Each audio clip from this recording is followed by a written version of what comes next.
खिदमतगार अजीजी दामिन अली हसन साहब, भाई अनिल पाल जी, भाई जनाब समीन साहब और नदीम भाई और दीगर हमारे साथियों, इस वक्त किसी तवील गुफ्तगू की गुंजाइश नहीं है और मैं उस गाँव में इस वक्त हूँ जिस गाँव ने गम के आंसू बहाए हैं।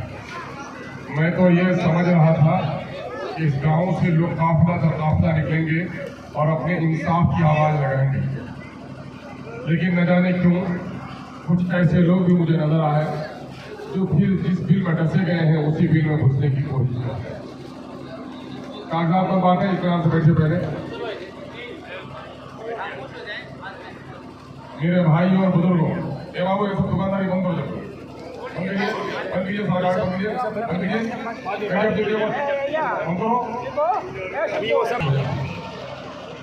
मेरे भाइयों, इस वक्त हम आपको दावत देने के लिए आए हैं।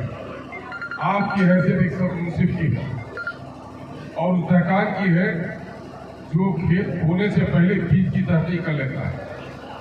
जैसा बीज बोता है वैसी फसल काटता है। आप वो मुंसिफ है जिसको इंसाफ करना है कि आप अपने लिए किसको चुन रहे हैं। अपने कातिल को अपनी तलवार दे रहे हैं। ये वोट जो है, ये वोट नहीं है सिर्फ, ये वोट जमहूरियत में सबसे बड़ा हथियार है आपके हाथ और एक नागरिकता का सबसे बड़ा अधिकार भी है। ये वोट आपके ज़मीर की आवाज़ है, ये वोट अल्लाह की अमानत है, इस वोट में बला की ताकत है, ये वोट तलवार है। आपने अगर सिपाही को दिया, आपके गर्दनों की हिफाजत होगी, आपके घर के इज्जत और आबरू की हिफाजत होगी, आपके माल दौलत की हिफाजत होगी। गलती से अगर आपने ये तलवार किसी जालिम को दे दी तो आप ही की तलवार से आप पर जुल्म किया जाएगा। आपने किसी कातिल को दे दी तो आप ही की तलवार से आपकी गर्दनें काटी जाएंगी। और गुज़िश्ता 77 सालों से मुसलमानों से यही हो रहा है कि मुसलमान जिस पर उम्मीद करता है वही उसे धोखा दे जाता है। हर बार मुसलमानों ने कांग्रेस को मसीहा समझा एक लंबे अरसे तक, उसके बाद फिर राजद को मसीहा समझा और किसने कितनी मसीहागिरी की है वो तारीख आपके सामने में होनी चाहिए। जिस इंसान को तारीख याद न हो वो मुस्तकबिल के कोई मंसूबे नहीं बना सकता।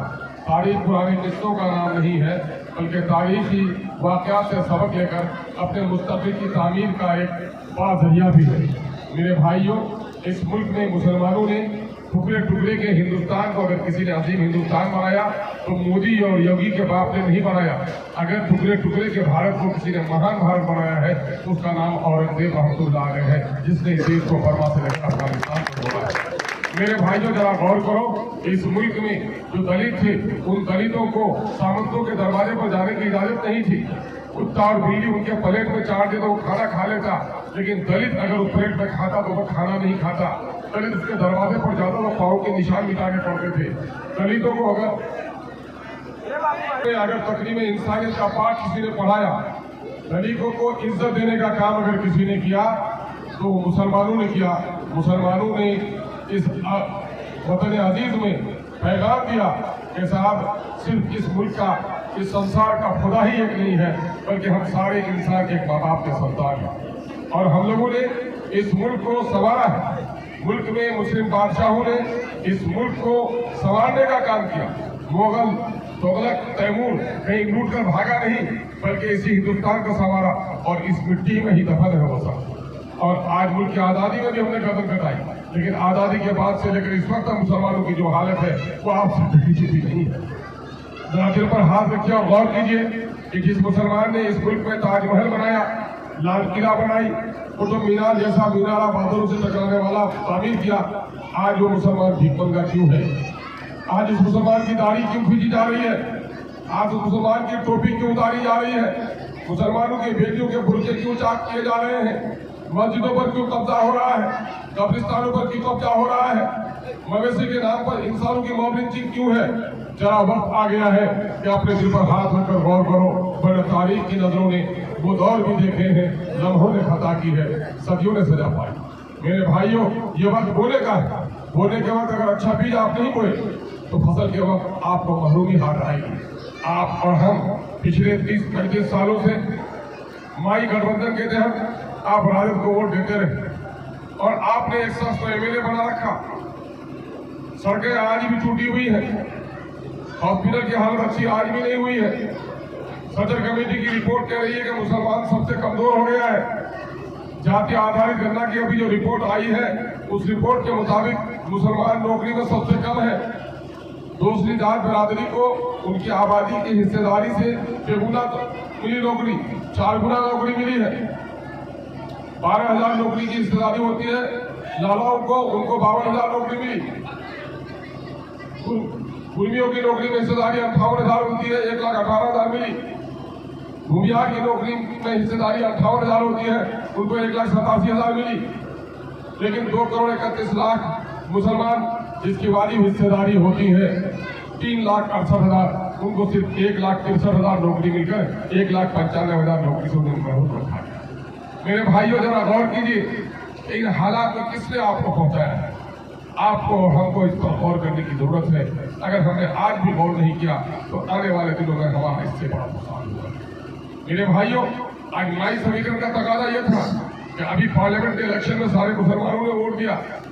अब तो जरूरत इस बात की थी कि वाई को पूरा हक मिला, अब यम को भी मिलना चाहिए था, किसी मुसलमान के बेटे को टिकट मिलना चाहिए। लेकिन राजद ने सुरेंद्र यादव जी के बेटे को टिकट देकर यह फैसला कर लिया कि बेलागंज के मुसलमानों तुम गुलाम हो और राजद के नेता बादशाह हैं, बादशाह का बेटा ही बादशाह बनेगा, उसका बाप एमपी बना है, उसका बेटा एमएलए बनेगा।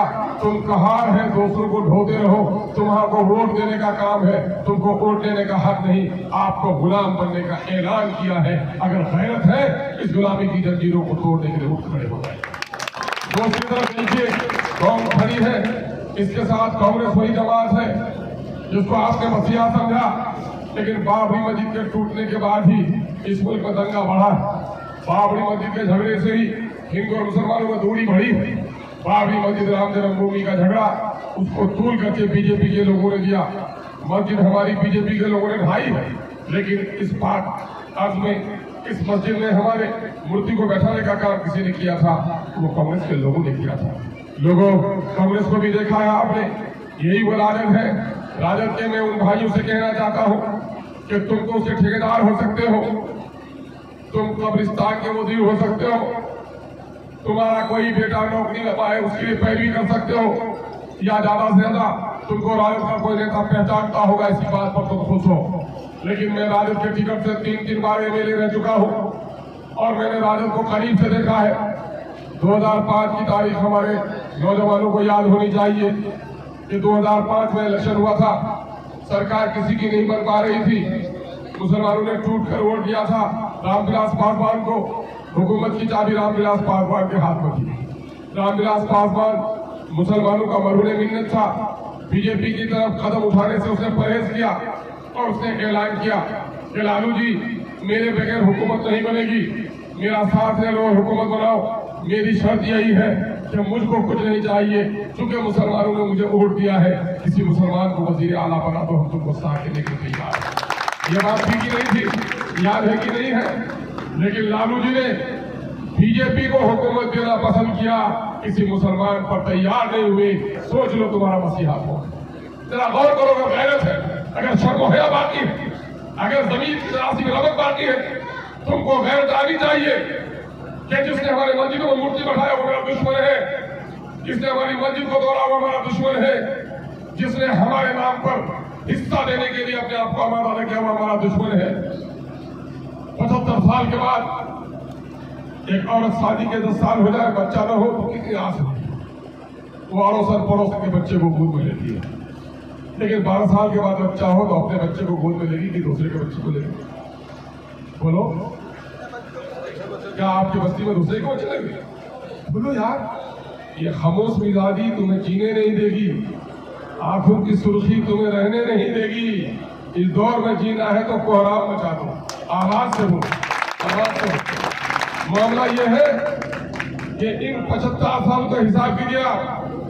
आपका कोई बेटा एमएलए का इलेक्शन लड़ना चाहता था तो जाके कांग्रेस को मालिश करता था, लालू जी के यहाँ दरबारी करता था, जदयू के यहाँ जाकर के जूते उठाता था, लेकिन बैरिस्टर असदुद्दीन अवैसी को अल्लाह ताकत और तवानाई अता फरमाए, उनकी हिफाजत फरमाए कि बैरिस्टर असदुद्दीन अवैसी ने आपकी गैरत को ललकारा और कहा है कि हम अब किसी के दरवाजे पर नहीं जाएंगे, हम अपनी पार्टी रखते अपना टिकट बांटेंगे, तुमको दूसरे की दरबारी नहीं करनी है, अपनी टिकट अपना झंडा भी लो, अपना डंडा भी उठाओ ताकत की। मेरे भाई लालू जी कहते थे दलितों उठो, टेकरा खाने वाले, सूअर चराने वाले, भैंस चराने वाले, मुसलमानों उठो, अपना नेता बनाओ। और 75 साल के बाद जब MIM आई और सीमांचल से हम लोग 5 आदमी जीत के आए तो सबसे ज्यादा पेट में ऐठन हुई तो राजद के पेट में ऐठन हुई, सबसे ज्यादा ऐठन हुई तो कांग्रेस के पेट में ऐठन हुई, सबसे ज्यादा ऐठन हुई तो जदयू के पेट में ऐठन हुई। ये सारी वो पार्टियां हैं जो मुसलमानों को बीजेपी का डर दिखाकर मुसलमानों से वोट लेती हैं और मुसलमानों को कभी हिस्सा नहीं देती। उसने कहा कि ये तो MIM आकर के तो मुसलमानों को जगा रहा है, हमारी पार्टी को तोड़ने का उसने काम किया है। और मैंने कहा था कि बाबरी मस्जिद के तोड़ने को हम कभी मुसलमान नहीं भुलाएगा, तुम हमारी पार्टी को तोड़ रहे हो, बिहार का मुसलमान भी तुमको नहीं भुलाएगा, आने वाले इलेक्शन में तुमको धूल चटवाएगा। और आज धूल चटवा रही है जनता का। अभी तारीख में नहीं रहा है कि राजद की कोई सभा हो रही हो और उसकी कोई मुखालिफत कर रहा हो, लेकिन आज राजद की सभाओं से मुसलमान खाली हो चुका है। मैं समझता हूँ कि हमारे लोगों की गैरत हो चुकी है। जहाँ जिन लोगों ने जमीन का सौदा कर लिया है उन जमीन के सौदागरों के बारे में कुछ नहीं कहना। अभी मेरे भाई कह रहे थे कि घर बस्ती में घुसा तो इस्तेमाल कर रहा था पांडे जी की पार्टी का झंडा। ये मुसलमान जरा गैरत तो करो। 2014 में प्रशांत किशोर जी नाबालिग नहीं थे, वो जानते थे कि गॉडसे कौन है, गांधी कौन है, गॉडसे को किसने मारा, गॉडसे को किसने मरवाया, गॉडसे के मिशन पर कौन काम कर रहा है और गांधी के मिशन पर कौन काम कर रहा है। 2002 में गोधरा में मुसलमानों का कत्ल हुआ, माओ बहनों की इज्जत लूटी गई, बाप के सामने में बेटी की आबरू लूटी गई, बाप के सामने में जवान बेटे के सीने पे गोली चलाई गई, माँ के सामने में बेटी की इज्जत को तार-तार किया। बिल्किस अभी जिंदा है जिसके साथ दर्जनों दरिंदों ने सामूहिक बलात्कार किया और दूध पीते बच्चों को आग में डाला गया। वो बीजेपी, वो नरेंद्र मोदी जो गोधरा के बाद उसे शर्म नहीं आई, बल्कि उसने कहा मैं गौरव यात्रा निकालूंगा, ये तजुर्बा पूरे देश में दोहराऊंगा। और ये प्रशांत किशोर मोदी, प्रशांत किशोर पांडे 2014 में बीजेपी का ही पूरा प्लानर था, पूरा एडवाइजर था, इलेक्शन मैनेजमेंट करता था। जो आदमी बीजेपी को देश में थोपने का काम करे, आज वो गांधी जी का चश्मा लगाकर अपने आप को गांधीवादी कह रहा है। ऐ गैरतमंद मुसलमानों, पहचानो इनको, ये कौन है। इस तरह बहुत सारे मिश्रा आए, तिवारी आए, राजपूत आए, बात तुम्हारी की, लेकिन तुम्हारे साथ इंसाफ नहीं किया है। अगर आज उनको वाकई जगाना था समाज को तो सबसे पहले जाकर अपने पांडे बिरादरी को जगाते। लेकिन जान रहा है कि मुसलमान यतीम है, जिसका बाप होता है वो बच्चा अपने बाप के साथ मेला जाता है, शादी में जाता है, बाजार जाता है। और जो यतीम हो जाता है तो किसी के साथ जाता है। इसलिए हर जगह यतीम मुसलमानों के दरमियान में आके वो इखलाकी तलकीन करता है। मेरे भाइयों, ये अपने आप को जरा होश में लाओ, तुम किधर जा रहे हो। ये आदमी खुद नीतीश कुमार ने कहा है कि अमित शाह ने इसको बिहार भेजा हमारी पार्टी के लिए काम करने के लिए। जिनका ताल्लुक अमित शाह से हो, जिनका ताल्लुक बीजेपी से रहा हो, वो आपका हमदर्द अगर बन जाएगा तो मैं आपकी अक्ल पर मातम करता हूँ। मेरे भाई जरा पहचानो, जरा गलत पैदा करो। इस मुल्क में तुम्हारी तादाद आज भी कम नहीं है। बिहार में तो सबसे बड़ी आबादी 18% हो, टुकड़े टुकड़े में बटा हुआ है जात बिरादरी में लोग, और कलमे के नाम पर एक होकर मुसलमानों आज भी देश में 15% आप हो। और जिस वक्त तुगलक और तैमूर ने हुकूमत की, मुगल ने लाल किला बनाई, उस वक्त मुसलमान 15% भी नहीं था, अब उसके 5 से 7% था। 5 से 7% रहकर तुम्हारे बाप दादा अगर इस मुल्क में हुकूमत कर सकते हैं तो आज 18% बिहार का आदमी अपनी पार्टी को जरूर मजबूत अपनी ताकत। देखो क्या होता है, कहा गया कि जिस गांव का कोई सरदार नहीं, जिस गांव का कोई पतवार नहीं, उस गांव के भटकने और उस गांव के तबाह होने से कोई नहीं बचा सकता। मैं अक्सर तफसीलात के बाद समझाता हूँ। नौजवानों समझो जरा, कुत्ता और इंसान में क्या फर्क है। वफादार जानवर होता है, लेकिन कुत्ते के अंदर गैरत नहीं होती। एक टुकड़ा रोटी का दिखाओ, कुत्ता दौड़ के आएगा, और डंडे दिखाओ, भाग जाएगा। 100 बार तुम रोटी का टुकड़ा दिखाओ, 100 बार आएगा, क्योंकि इसके अंदर गैरत नहीं होती।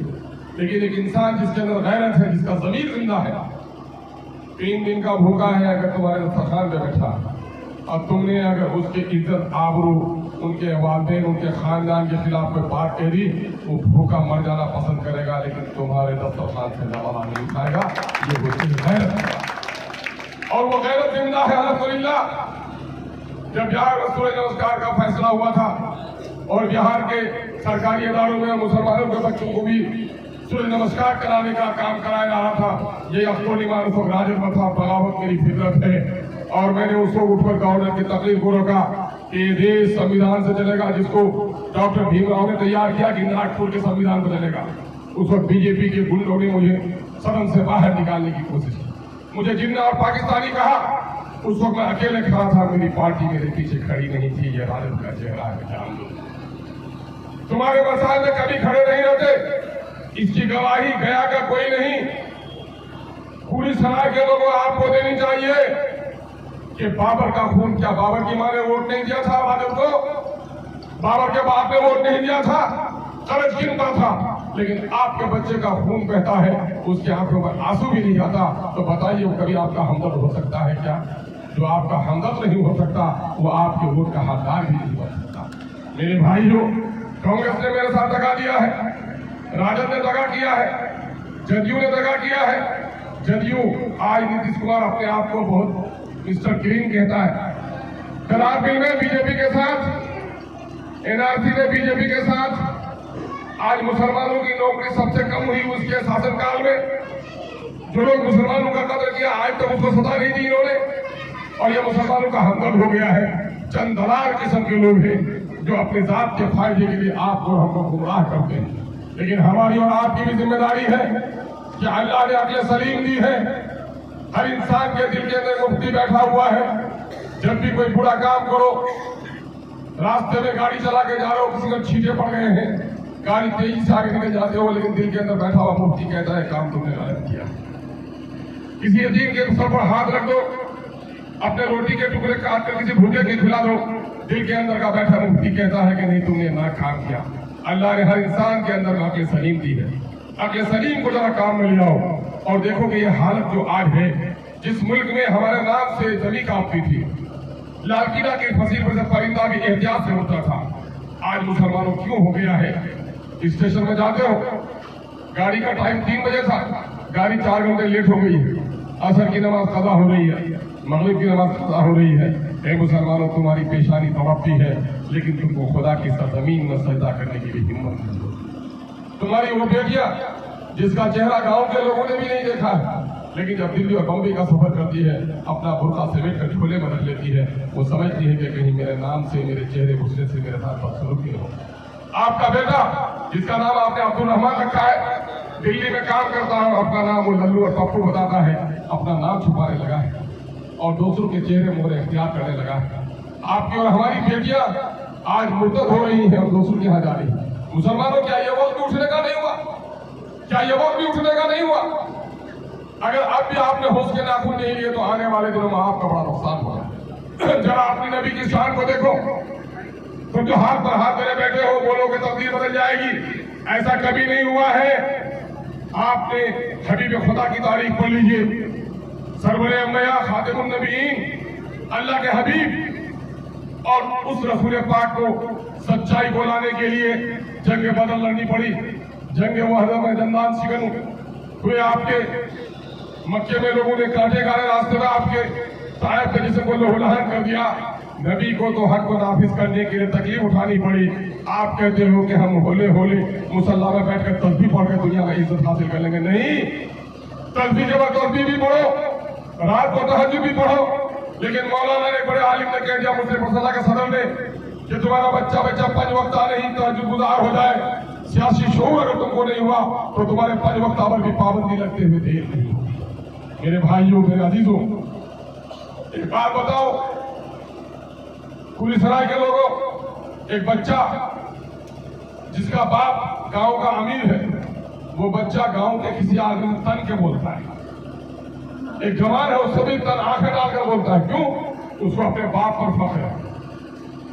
और जो बच्चा यतीम है वो ताकतवर भी है तो झूठ के बोलता है, क्योंकि उसे डर है कि मेरा बाप नहीं। यकीन जानो, यतीमी में और महरूमी में और इमामत में और सरदारी में बड़ा फर्क होता है। बच्चा यतीम कब हो जाता है? बच्चा यतीम जब उसका बाप मर जाता है। खालू मामू फूफा सब अमीर कबीर हो, मर जाए तो बच्चा यतीम नहीं होता। जिस दिन बाप मर जाता है बच्चा यतीम हो जाता है। मेरे भाइयों, जिस तरह बाप के मरने से बच्चा यतीम हो जाता है, ठीक उसी तरह से जिस कौम का कोई अमीर नहीं वो कौम भी यतीम हो जाता है। आज मेरी संसद ने MIM को लाकर आपको एक पैगाम दिया। ये जो नाचीज आपके सामने में खड़ा है, 2015 में हमने जाकर 2014 में पार्लियामेंट का इलेक्शन लड़ा। उस वक्त जबकि जदयू को हम लोगों ने बीजेपी से अलग किया था। 2009 में मुझे टिकट देना चाहा। मैंने कहा बीजेपी के साथ बैठे हो और अब सुलेमान से उम्मीद रखते हो कि तुम्हारी पार्टी में आएगा, ऐसा कैसे मुमकिन है?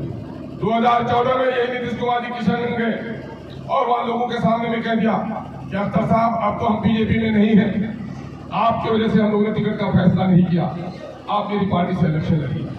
लोगों के सामने में बात कही गई, हमारे हमदर्दों ने हम पर दबाव डाला, हम MP का इलेक्शन लड़ने के लिए खड़े हुए।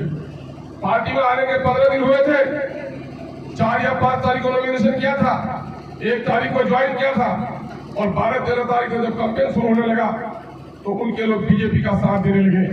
मैंने नीतीश कुमार जी को खबर दी कि आपके लोग बीजेपी से मिले हुए हैं, इस पर कार्रवाई कीजिए। जब उसने कार्रवाई नहीं की तो इलेक्शन से 5 या 7 दिन पहले मैंने उस पार्टी को तलाक दे दी।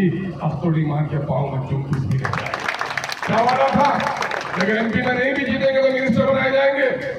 सम्राट चौधरी, इकबाल अंसारी, राम रमन और अख्तर ईमान चारों ने पार्टी का उसको ज्वाइन किया था। तीनों मंत्री बनाए गए। अख्तर ईमान को मंत्री की लालच नहीं गई। अभी चारों लोग भाग गए हमारे। उसके बावजूद भी नीतीश कुमार जी ने कहा कि अख्तर साहब आइए, पार्टी को अकेला क्या कीजिएगा, आइए मंत्री बनिए, काम कराइए। मैंने कहा साहब आप तो काम कर रहे ठीक है, मैं जो कर रहा हूँ मुझको करने दीजिए। मैं कुछ वसूलों का नशा था, कुछ मुकद्दस ख्वाब थे, यही भी जमाना शहादत के असबाब थे। हमारे सामने मुकद्दस ख्वाब है कि मैं मर जाऊं, मिट जाऊं, लेकिन अपनी क़यादत को खड़ी करूंगा।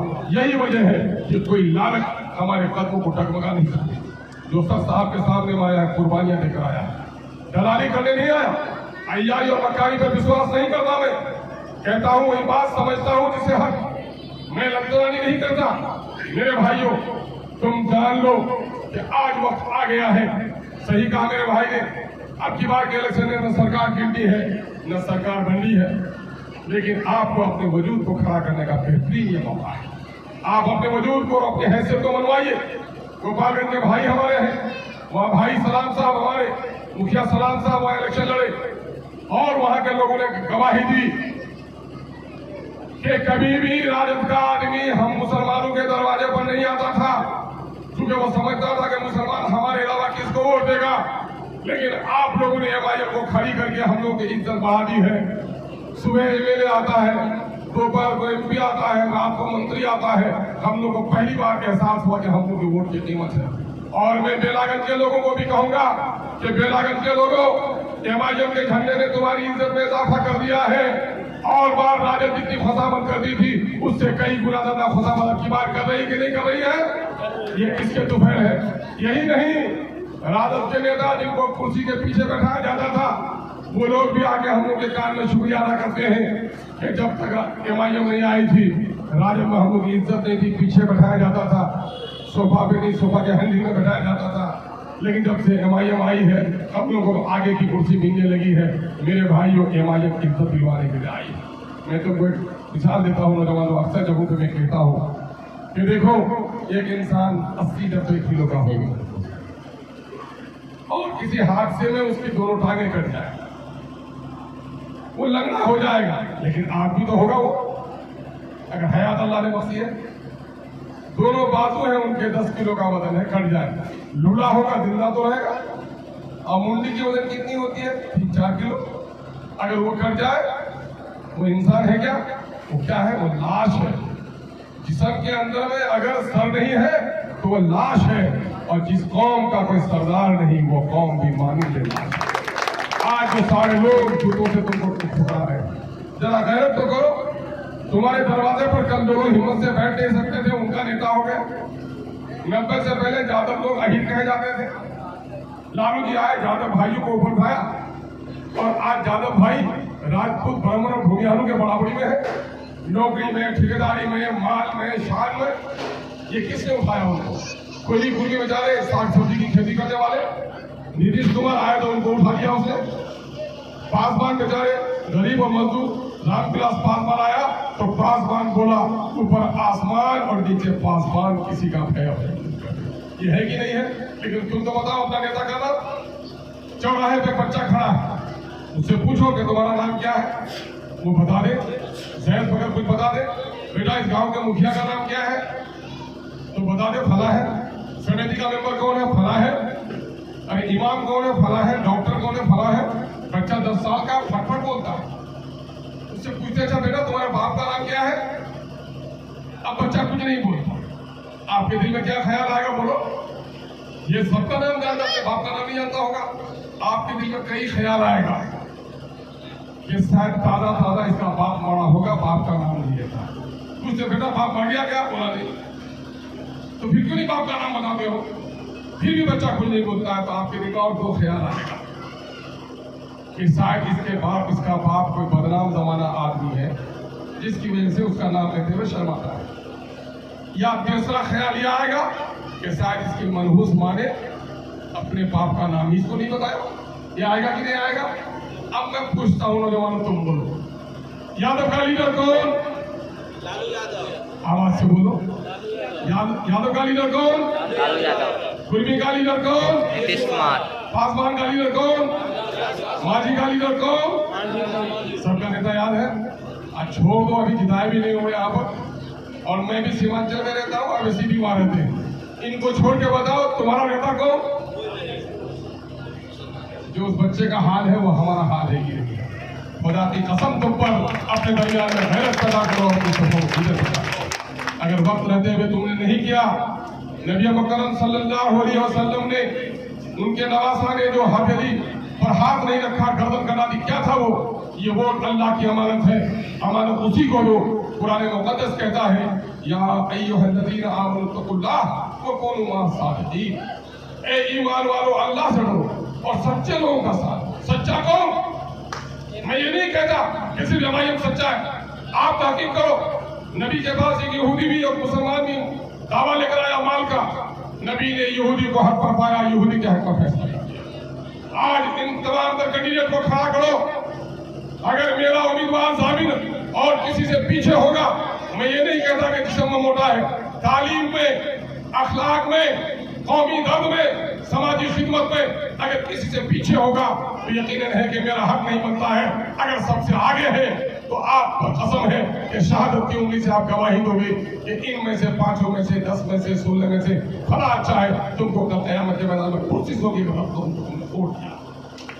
बहुत सारे लोग कहते हैं अरे साहब सुरेंद्र जी तो पुराने हैं, ठेकेदारी का मामला है, बच्चा तो मेरा बिगड़ गया है, रंगदार हो गया है, बचा लेता है, दामाद की नौकरी उसी से पक्की हुई है, लेकिन ये जीतेगा कि नहीं जीतेगा, क्यों साथ देंगे? बहुत सारे लोग इस भ्रम में भी हैं। मैं उनको कहता हूं कि सुनो, सन 1980 से पहले बीजेपी नहीं थी। कौन पार्टी थी बताइए? बीजेपी की, आरएसएस की कौन पार्टी थी? कौन पार्टी थी? जनसंघ। तो हमारे कारवा के लोग बता रहे, बस्ती के लोग नहीं बता रहे हैं, पता नहीं आपको? जनसंघ का उसको दिया छाप था, और चौराहे के एक बढ़िया भाई ने वोट डाला। उसके पड़ोसी ने कहा कि भाई किसको वोट दिया? कहा कि वही दिया छाप को दिया, मैं जनसंघ को दिया। उस जमाने में जनसंघ का कोई जीत का होता नहीं था, 500-700 वोट था। तो कहा रे तुम्हारा नेता जीतेगा क्या? कहा कि नहीं, वो हमको पता है नहीं जीतेगा। तो कहा कि क्यों गड्ढे में वोट डाल के आए? उस बनिए ने जो बात बताई है वो सोने के हरूफ से लिखे गया है। कहा कि तुम जो कहते हो कि क्यों गड्ढे में डाल के आए, तो गढ़ा है, हर साल 2000 टोकरी मिट्टी देंगे तभी तो गढ़ा बढ़ेगा। और 1970-72 में जो गढ़ा था, 2014 में हमारा पहाड़ बन गया। नरेंद्र मोदी बगैर किसी की मदद के प्रधानमंत्री बनकर आ गया। लाल किला की फसील पर बैठे वालों, इस बात की परवाह नहीं करो मेरे वोट का असर क्या होगा, इस बात की परवाह करो कि मुझे खुदा के हक का जवाब देना है, जो सही है उसके हाथ में। और अगर ये भी नहीं किया तो फिर अल्लाह ने कह दिया, किसी वली ने नहीं कहा, किसी नबी का जुमला नहीं है, कादिर अहमद तक खुदाबंद अक़दस का जुमला है, इन्नल्लाह ला युगय्यिरु मा बिक़ौमिन हत्ता युगय्यिरु मा बिअनफुसिहिम। खुदा उस कौम की हालत हरगिज़ नहीं बदलेगा जो कौम अपनी हालत को बदलने के लिए तैयार है। एक हदीस पाक पर अपनी गुफ्तगू खत्म करूंगा। मुहसिन इंसानियत नबी मुकर्रम सल्लल्लाहु अलैहि वसल्लम ने फरमाया, और बुखारी शरीफ की है, हमारे उलमा हैं तो जरा रहनुमाई करेंगे। लोगों ने पूछा, या रसूलल्लाह क़यामत कब आएगी? आप सल्लल्लाहु अलैहि वसल्लम ने फरमाया, जब अमानतों में खयानत होने लगे। फिर लोगों ने पूछा, अमानत में खयानत क्या है अल्लाह के रसूल? कहा कि जब तुम अपने नाअहलों को अमीर बनाओ। ये अमानत में खयानत है, ये कयामत की अलामत है। कयामत किसको कहते हैं? तबाही को, बर्बादी को। बस के लिए कयामत क्या है? बस में सब लोग तस्बीह और मुसल्ला लेकर बैठ जाए बावजूद, और ड्राइवर अगर उसका शराबी हो तो बस टकराएगी कि नहीं? बस पर कयामत आएगी कि नहीं? कश्ती पर सब लोग बावजूद बैठे हो, हिंदू हो तो राम के माला जपो, मुसलमान हो तो तस्बीहात गिनो, लेकिन पोलियो वाला अगर मल्ला हो और शराब पिए हुए हो, आंख में बीनाई भी नहीं हो, तो कश्ती गरक होगी कि नहीं होगी? इसके माने ये है कि तबाही जब कश्ती की नाअहल मल्ला से होगी, बस की तबाही अगर नाअहल ड्राइवर से होगी, तो समाज की तबाही नाअहल मल्ला नाअहल लीडर से होगी। यही वजह है कि इमाम हुसैन रज़ियल्लाहु तआला अन्हु ने बातिल के हाथ नहीं रखा, गर्दन कटवा दी। इसलिए आइए हम और आप अहद करें, हम अपनी माँ और बहनों की आबरू की हिफाजत के लिए, इस मुल्क के आइन के तहफ़्फ़ुज़ के लिए, इस मुल्क में गंगा जमनी तहजीब, हिंदू और मुसलमानों के दरमियान में इंसाफ को कायम करने के लिए, और मुसलमानों की लुटी हुई इज्जत और इस्मत और आबरू को बचाने के लिए, मस्जिदों के तक़द्दुस के लिए, कब्रिस्तानों के तहफ़्फ़ुज़ के लिए, माँ बहनों की इस्मत के लिए, और अपने फरीजों को निभाएंगे। एक एक वोट MIM के नाम पर देने का काम करेंगे। आप लोग तैयार हैं? इस गांव के लोग हाथ उठाइए तो। हाथ आधा उठा रहे हैं, इधर पूरा साफ नहीं हुआ क्या? आप चुगला हाथ तो, हाँ, जिनके हाथ में दर्द है भाई साहब, आपके हाथ में दर्द है, जिनका दर्द है मत उठाइए। आपके हाथ में दर्द है क्या? मुझे का हाथ ऊपर है और आप नीचा कर लिया? नहीं, नीचा नहीं करना, उठाइए हाथ, उठाइए। है नौजवान, तुम्हारे हाथ नहीं है क्या? कट गए तुम्हारे हाथ? देखो, ये हाथ नहीं उठा रहे हो। अगर हाथ नहीं उठाते तो मुझसे पूछोगे क्यों नहीं उठाना चाहते हो, मैं जवाब दूंगा।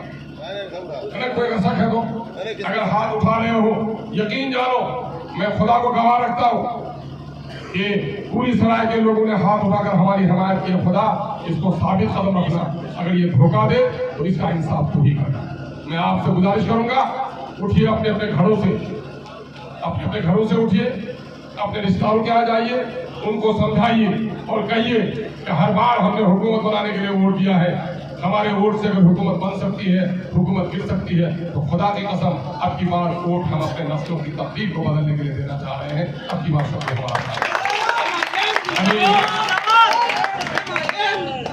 अभी हमारे इस क्षेत्र के जो प्रभारी हैं चुनाव के, और आप लोगों ने सीताराम बाबू का नाम सुना होगा, 20 साल तक सक्रिय राजनीति में मंत्री रहे, सीतामढ़ी के रहने वाले, और आज उनका बेटा भाई हमारे साथ है, अदा के वाले